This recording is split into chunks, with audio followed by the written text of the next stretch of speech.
안녕하세요. 저는 딸기만두 딸입니다. 오늘 엄마가 읽을 책은 키다리 아저씨 진짜 행복을 현재를 사는 거예요.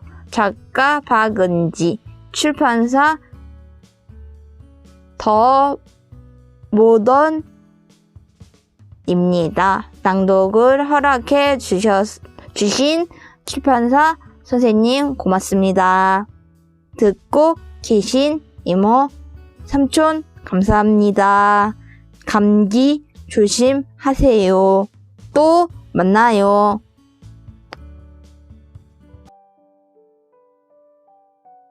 안녕하세요. 저는 딸과 함께 책 읽는 엄마 딸기만두입니다. 오늘 읽을 키다리 아저씨 진짜 행복은 현재를 사는 거예요. 이 책의 작가인 박은지 씨는 SNS 브런치 작가입니다. 좋아하는 것을 선택하며 평범한 일상을 채우고 싶어하는 프리랜서 작가입니다.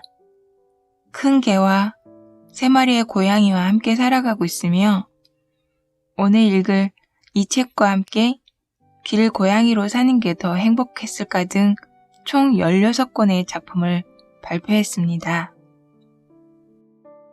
이 책의 저자는 세상에 적응하고 때로는 견뎌내는 주디와 공명하는 자신의 일상을 골라 자기 긍정과 행복, 사랑이라는 주제를 담담하게 풀어나갔습니다.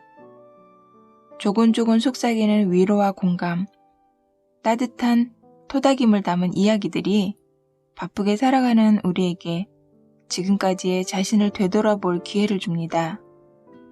또한 중간중간 애니메이션 키다리 아저씨의 사랑스런 이미지를 사파로 활용해서 제가 읽는 내내 눈이 즐거웠습니다. 키다리 아저씨, 진짜 행복은 현재를 사는 거예요. 지은이 박은지, 출판사 더 모던. 목차를 보면 총 4장으로 나뉘어져 있습니다. 1장, 나를 발견하는 중이에요. 2장, 행복에 대해 알려드릴게요. 3장, 어른이 되어도 나의 삶을 살 거야. 4장, 길고 긴 생애 첫 편지. 프롤로그. 말로 전하는 것은 쉽고 빠르지만 종이 위에 눌러 적는 글씨는 느리고 힘이 들어간다. 다음 문장을 아주 천천히 떠올릴 수도 있고 읽었던 편지를 다시 읽으며 그 행간에 담긴 표정, 목소리, 온기 같은 것을 더듬어 볼 수도 있다. 아마 키다리 아저씨에게 보낸 주디의 수많은 편지에도 역시 그 모든 게 녹아 있었으리라. 이미 우체통에 넣은 문장은 되돌릴 수 없어 주디는 가끔 후회하기도 하고 재빨리 다음 편지를 이어보내기도 한다. 가끔 귀여운 그림과 함께 발랄하게 일상을 전하고 때로는 유일한 가족이나 마찬가지인 키다리 아저씨에게 진지한 고민을 털어놓기도 한다. 그러나 키다리 아저씨가 놓아준 길을 얌전히 따라갈 그럴 생각은 전혀 없다. 주디는 언제까지고 후원을 받기를 바라는 듯한 키다리 아저씨의 뜻을 매몰차게 거절하며 자신의 삶을 당당하게 꿈꾼다. 그 모습은 우리의 삶과도 동떨어져 있지 않아서 자꾸만 고개를 끄덕이거나 어깨를 토닥이고 싶어진다. 차마 다른 사람에게 말할 수 없었던 부끄러운 마음부터 미처 표현하지 못했던 애정과 고요한 방 안에서 편지를 쓰며 전하는 소소하지만 확실한 행복까지 그 솔직한 편지를 엿보다 보면 종종 주디의 편지에 답장을 해주고 싶어진다. 우리는 왠지 좋은 친구가 될 수 있을 것 같다고 말이다. 1장, 나를 발견하는 중이에요. 저는 그 아이를 좋아하게 될 것 같아요. 고아원에서 18년 동안 지내며 20명의 아이들과 늘 방을 같이 쓰던 재류 사회본, 즉 주디에게 놀라운 기회가 찾아온다. 고아원의 어떤 후원자가 주디를 대학교에 보내주겠다고 결정한 것이다. 조건은 단 하나. 한 달에 한 번씩 편지를 쓰는 것뿐이다. 고아원을 나와 대학교 기숙사에서 지내게 된 주디. 잠을 자다가 울음을 터뜨리며 깨는 아이가 없는 적막한 방은 주디로서는 처음 느껴보는 오롯한 혼자만의 공간이다. 다른 친구들처럼 향수병을 느끼는 대신 생전 처음으로 자신을 가만히 들여다볼 수 있는 시간을 마주하게 된 주디는 아마 일렁이는 마음을 붙잡고 익명의 후원자에게 이 편지를 적어 내려갔을 것이다. 우리는 자기 자신에 대해 완벽하게 알고 있지 않다. 10년, 20년이 지나고 나서야 깨닫는 부분도 있다. 뭘 좋아하는지, 어떻게 살고 싶은지, 무엇을 먹고 싶은지 같은 간단한 욕구조차 헷갈린다. 사람은 혼자 살아갈 수 없는 사회적인 존재라지만 우리에게는 때때로 나 자신을 고요하게 들여다보는 기회가 꼭 필요한지도 모른다. 내가 누구인지 알기 위해서. 사람들과 섞여서 즐겁게 떠들며 오랜 시간을 보내고 나서 문득 집으로 돌아오는 지하철 유리창에 비친 무표정한 내 얼굴을 발견할 때가 있다. 내가 가진 에너지를 밖으로 모두 소모해버린 날에는 조용히 샤워를 하고 침대 위에 가만히 누워 머릿속의 파도를 가라앉히려 해본다. 좋은 사람들을 만나 커다란 파동이 있는 들뜬 시간을 보내는 것도 좋지만 그러다 돌연 나 자신이 바깥으로 쏟아져 나와 내면이 텅 비어버리는 기분이 들 때도 있다. 특히 사회생활을 할 때면 이런저런 가면이 필요할 때가 있어서 그 가면을 쓰고 벗는 일이 가끔 힘겹다. 가면 여러 개를 바꿔가면서 쓰다 보면 어느 순간 우뚝 멈춰서게 된다. 영혼의 알맹이가 돌아오는 길을 잃고 헤매는 느낌이 들 때면 내가 누구인지도 종종 잊어버린다. 그럴 때는 그 자리에서 곰곰이 생각하다가 내가 숨어있는 곳을 찾아 들어가 다시 나에게 손을 내밀고 일으켜 얼굴을 마주 봐야 한다. 내면의 충전 주기는 사람의 성향마다 다르겠지만 아무튼 18살이 될 때까지 밤마다 우는 아이를 달래주던 주디가 고요하게 자신과 이야기를 나눌 시간이 없었으리라는 것은 쉽게 짐작할 수 있다. 이제야 비로소 자기 자신과 만난 이 소녀는 어쩌면 여태껏 몰랐던 자신의 모습을 발견하게 될지도 모른다. 하지만 주디는 이미 예감하고 있다. 나는 그 아이를 좋아하게 될 것 같다고.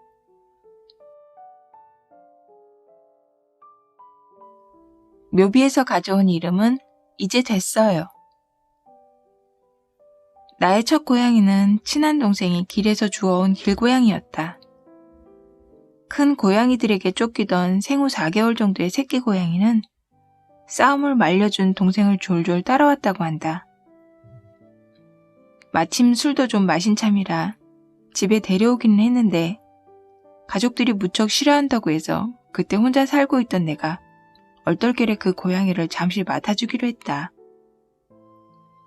임시라고는 해도 작은 새끼 동물 한 마리를 돌보는 데는 이런저런 비용과 노력이 상당히 많이 들어간다.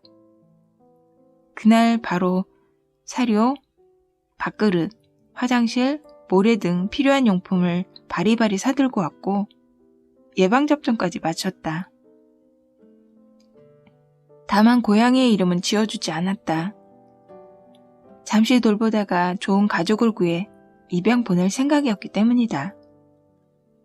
그러나 내심은 예상했던 것처럼 결국 그 고양이는 내가 키우게 되었다. 그렇게 결정하고 나서 가장 먼저 한 일은 이름을 짓는 것이었다. 그렇게 제이는 다른 고양이로도 대체할 수 없는 세상에 단 하나뿐인 나의 삼색 고양이가 되었다.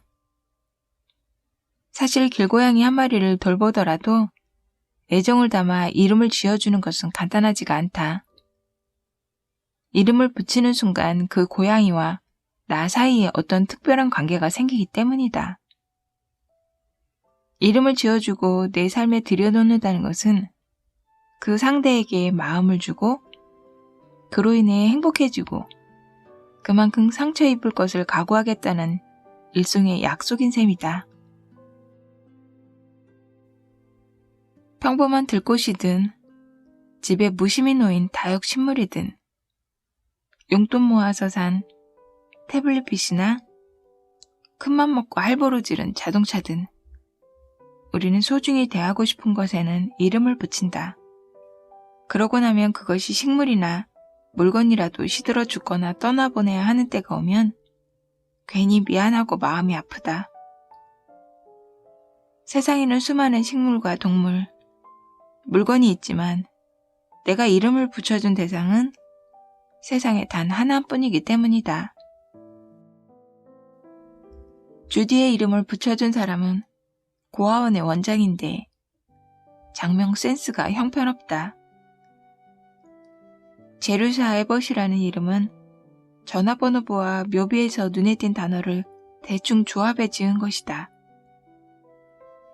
주디는 기계처럼 딱딱하게 주어진 자신의 이름이 썩 마음에 들지 않는다. 결국 이 소녀는 대학에 온 뒤에 자신의 애칭을 스스로 결정한다. 그게 바로 주디다. 고아원에서 돌보던 아이가 발음이 잘 되지 않았을 때 부르던 이름이지만 주디는 이 이름을 전화번호부와 묘지 비석에서 따온 것이 아니라 사랑하는 가족들이 애정을 듬뿍 담아 지어준 그런 애칭이라고 생각하기로 했다. 스스로 이름을 지어 붙인 주디는 이제 제루사 에벗으로 살아왔을 때와는 또 다른 관계를 맺게 될 것이다. 새로운 환경에서 자신이 원하는 스스로의 모습을 무의식 중에 재정립했는지도 모른다. 그리고 그 이름을 통해 주디는 자기 자신에게 더 소중하고 더 사랑받을 만한 사람이 되었을 것이다. 이름을 지어주는 행위에는 틀림없이 그런 특별한 힘이 있다. 가져본 적이 없는 것에 대하여 요 앞에서 초록색 신호가 깜빡거리기 시작했을 때 재빨리 뛰어서 길을 건너는 사람들도 있겠지만 나는 웬만해선 뛰지 않고 그냥 다음 신호를 기다리는 편을 택한다. 여행을 가는 건 좋아하지만 활동적인 체험보다 주로 천천히 걷거나 실내에 앉은 채로 시간을 보낸다.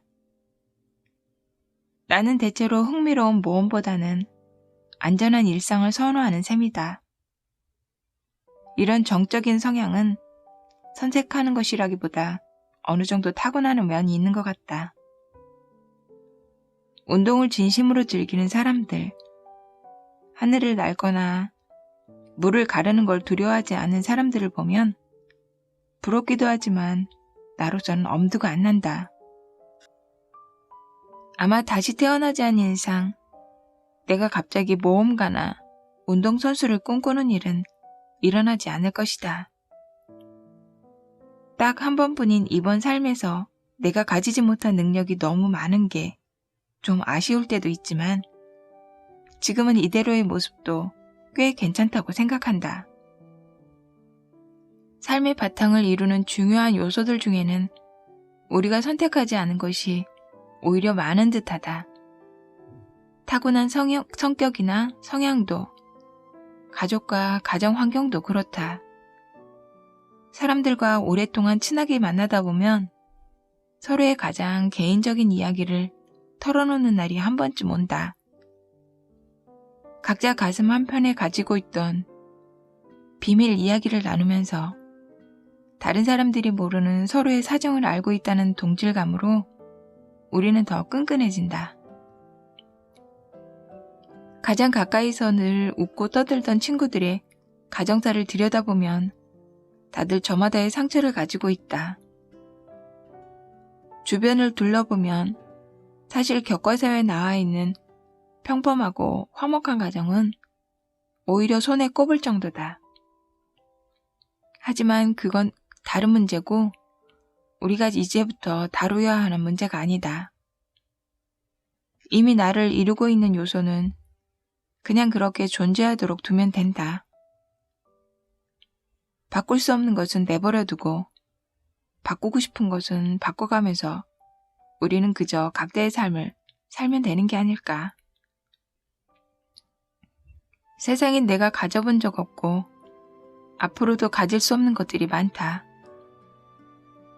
내가 할 수 없는 것, 될 수 없는 것이 그럴 수도 있는 것보다 더 많다. 그래도 내가 부족하거나 불행하다고 생각하지는 않는다.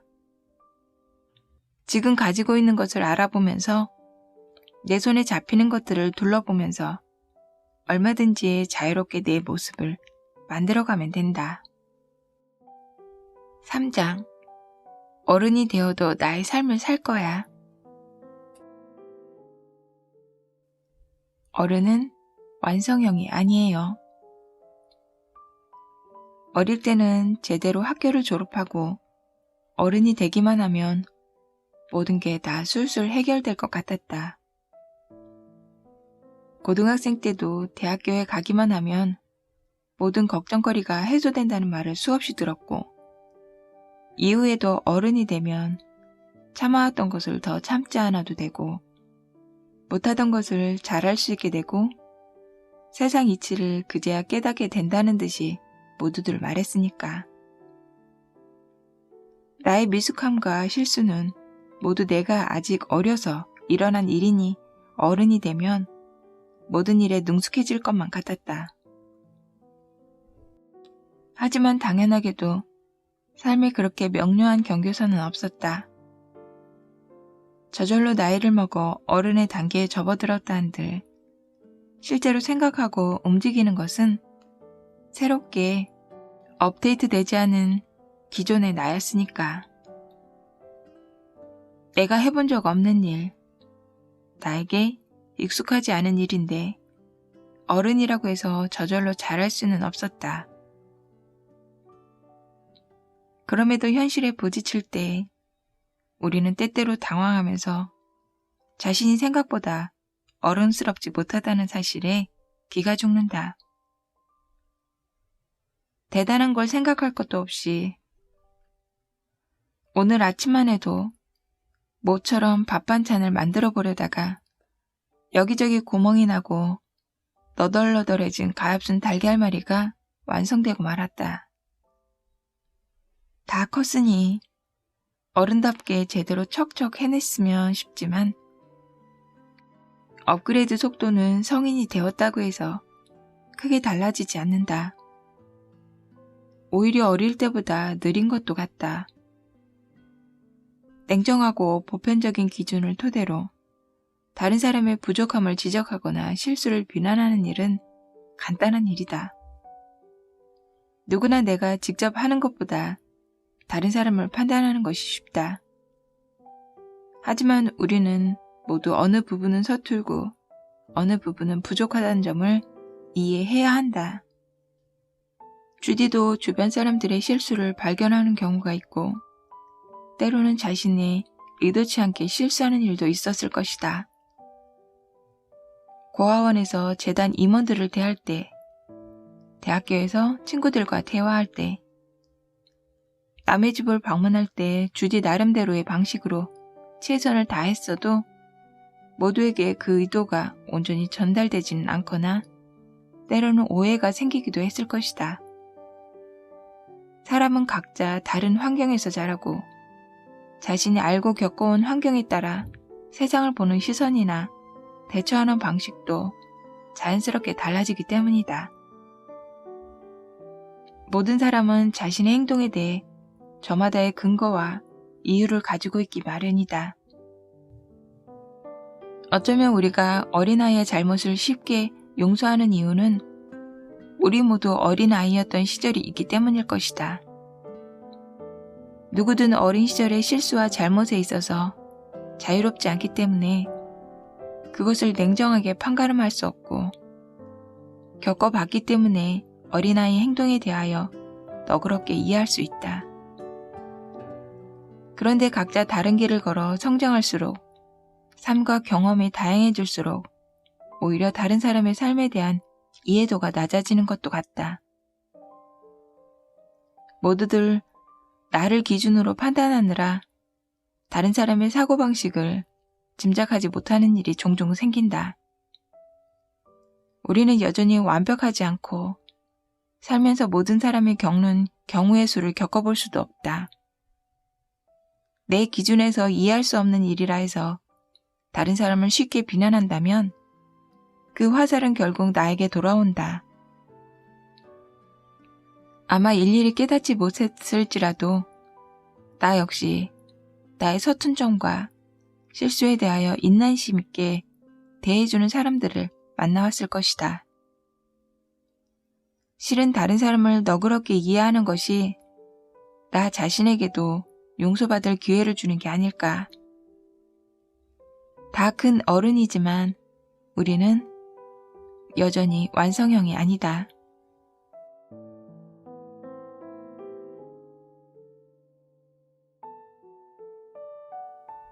끼다리 아저씨, 진짜 행복은 현재를 사는 거예요. 오늘은 여기까지입니다. 들어주셔서 고맙습니다.